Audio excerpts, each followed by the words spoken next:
اعوذ باللہ من الشیطان اللعین الرجیم بسم اللہ الرحمن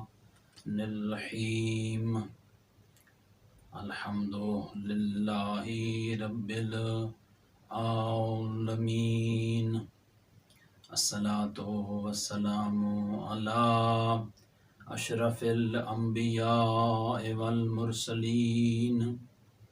وعلى آلہ الطیبین الطاہرین المعصومین ولعنۃ اللہ علی اعدائہم اجمعین من یوم عداوتہم الی قیام یوم الدین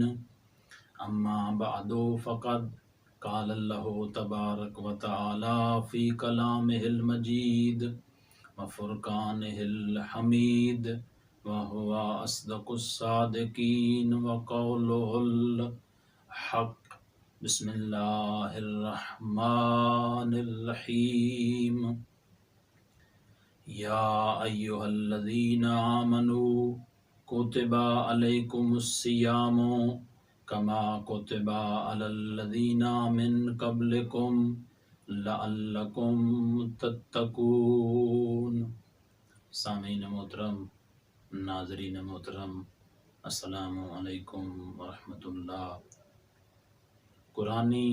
صورتوں کے فضائل کا سلسلہ نجف الاشرف کی پاک سرزمین سے جاری اور ساری ہے، اور آج میں آپ کی خدمت میں سورہ الصافات اور سورہ الصاد کی فضیلت لے کر آپ کی خدمت میں حاضر ہوا ہوں۔ حضرت امام جعفر صادق علیہ السلام سورہ الصافات کی فضیلت کے بارے میں کچھ یوں ارشاد فرما رہے ہیں: من قرأ سورۃ الصافات فی کل جمعۃ۔ حضرت امام جعفر صادق علیہ السلام فرما رہے ہیں کہ جو بندہ اس سورہ مبارکہ الصافات کی ہر جمعے کو تلاوت کرے گا،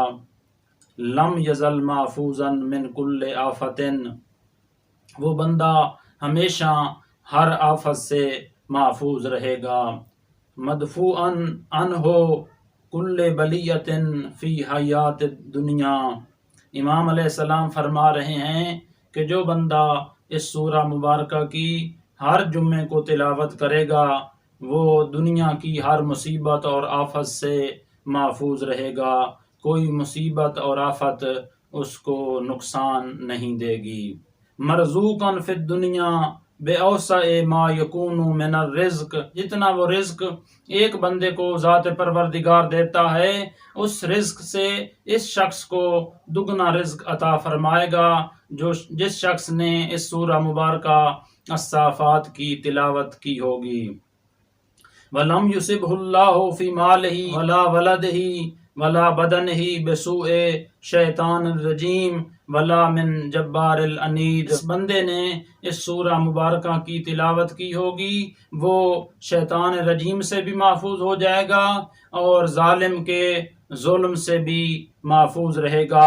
اس کا مال بھی محفوظ رہے گا، اس کی اولاد بھی محفوظ رہیں گی، ان کو کسی قسم کی کوئی تکلیف نہیں ہوگی جس شخص نے اس سورہ مبارکہ کی تلاوت کی ہوگی۔ وَإِن مَاتَ فِي يَوْمِهِ أَوْ فِي لَيْلَتِهِ، جس دن اس نے سورہ مبارکہ کی تلاوت کی ہوگی اس دن وہ دنیا سے رخصت ہو جاتا ہے، یا اگر اس نے اس سورہ مبارکہ کی رات کو تلاوت کی تھی اور وہ رات کو اس دنیا سے رخصت ہو جاتا ہے تو بَعَثَهُ اللَّهُ شَهِیدًا، خداوند متعال اس کو شہداء کے ساتھ معشور کرے گا، شہداء کے ساتھ اس کو اٹھائے گا۔ وَأَمَاتَهُ شَهِیدًا وَأَدْخَلَهُ اللَّهُ فِي الْجَنَّةِ مَعَ الشُّهَدَاءِ فِي دَرَجَةٍ مِنَ الْجَنَّةِ۔ اس نے اس سورہ مبارکہ کی تلاوت کی ہوگی اور اگر وہ اسی دن اس دنیا سے رخصت ہو جاتا ہے تو خداوند متعال اس کو اس کا اجر یہ دیتا ہے کہ اس کو شہادت کی موت نصیب ہوگی، اور اس کو بروز معاشر خداوند متعال شہداء کے درجے پر فیض کرے گا اور شہداء کی صف میں اٹھائے گا جس نے اس سورہ مبارکہ کی تلاوت کی ہوگی۔ الصاد کے فضائل کو بیان کرتے ہوئے حضرت امام محمد باقر علیہ السلام ارشاد فرما رہے ہیں، من قرأ سورہ الصاد فی لیلۃ الجمعہ اوتیا من خیر الدنیا والآخرہ۔ حضرت امام محمد باقر علیہ السلام اس سورہ الصاد کی فضیلت کے بارے میں ارشاد فرما رہے ہیں کہ جو بندہ اس سورہ مبارکہ کی جمعے والی رات کو تلاوت کرے گا تو اس کو دنیا اور آخرت کی تمام نیکیاں، تمام نعمتیں اس شخص کو عطا کر دی جائیں گی جس نے اس سورہ مبارکہ الصاد کی تلاوت کی ہوگی۔ وَلَمْ يُؤْتَ أَحَدًا مِنَ النَّاسِ، اور اس شخص کو وہ نیکیاں دی جائیں گی، وہ نعمات دی جائیں گی کہ جو اس کے علاوہ کسی اور کو عطا نہیں کی گئی ہوں گی، کسی اور شخص کو عطا نہیں کی گئی ہوں گی۔ اس کو وہ نعمتیں اور وہ نیکیاں میسر ہوں گی جو کسی اور کو عطا نہیں کی گئی ہوں گی، بلکہ کچھ ایسی ہستیاں ہیں کہ جن کو یہ نیکیاں اور یہ نعمات عطا کی گئی ہوں گی، اور وہ نبی مرسل ہیں اور پروردگار کے مقرب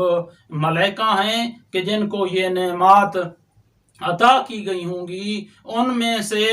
جن کو یہ نعمات اور یہ نیکیاں عطا کی گئی ہوں گی، ان میں سے یہ شخص بھی ہوگا جس نے اس سورہ مبارکہ کی تلاوت کی ہوگی، الصاد کی تلاوت کی ہوگی۔ اس کا شمار بھی انہی مقرب ملائکہ میں سے ہوگا اور نبی مرسل میں سے ہوگا جس نے اس سورہ مبارکہ الصاد کی تلاوت کی ہوگی۔ وَأَدْخَلَهُ اللَّهُ فِي الْجَنَّةِ، اور ذات پروردگار اس کو جنت میں داخل کر دے گا۔ کل من احب من اہل بیتہ، اور ہر اس شخص کو بھی یعنی اپنے اہل و عیال میں سے یہ شخص جس کے ساتھ محبت کرتا ہے تو ان کو بھی اسی کے صدقے میں جنت میں داخل کر دیا جائے گا جس نے اس سورہ مبارکہ الصاد کی تلاوت کی ہوگی۔ حتی خادمہ الذی یخدمہ، یہاں تک کہ وہ خادم جو اس کی خدمت کرتا رہا ہے اس خادم کو بھی اس کے صدقے میں جنت میں داخل کر دیا جائے گا۔ جس نے اس کی خدمت کی ہوگی اس کو بھی جنت میں داخل کر دیا جائے گا جس نے اس سورہ مبارکہ کی تلاوت کی ہوگی اور اس دنیا سے رخصت ہوا ہو۔ پھر آگے فرما رہے ہیں وَإِن لَمْ يَكُنْ فِي حَدِّ عَيَالِهِ وَلَا فِي حَدِّ مَنْ شَفِعَ لَهُ، اگرچہ کہ وہ شخص اس کے اہل و عیال میں سے بھی نہ ہو، ان میں بھی نہ آتا ہو کہ جہاں تک اس کی شفاعت کی حد ہے، کہ جہاں تک اس کو یہ اذن دیا جائے گا کہ آپ ان لوگوں کی شفاعت کر سکتے ہیں، تو جہاں تک اس کو اذن دیا جائے گا کہ فلاں فلاں کی آپ شفاعت کر سکتے ہیں، اگر ان میں بھی یہ شخص نہ آتا ہو تب بھی اس شخص کو اس کے صدقے میں جنت میں داخل کر دیا جائے گا، اگرچہ کہ وہ اس کے اہل و عیال میں بھی نہ آتا ہو اور اس کے شفاعت کے زمرے میں بھی نہ آتا ہو، تب بھی اس شخص کو اسی کے ساتھ جنت میں داخل کر دیا جائے گا جس شخص نے اس سورہ مبارکہ الصاد کی تلاوت کی ہوگی۔ دعا کرتا ہوں کہ خداوند متعال ہمیں ان صورتوں کو پڑھنے اور ان کے مفاہیم اور مطالب کو سمجھنے کی توفیق عطا فرمائے۔ وآخر دعوانا ان الحمد للہ رب العالمین۔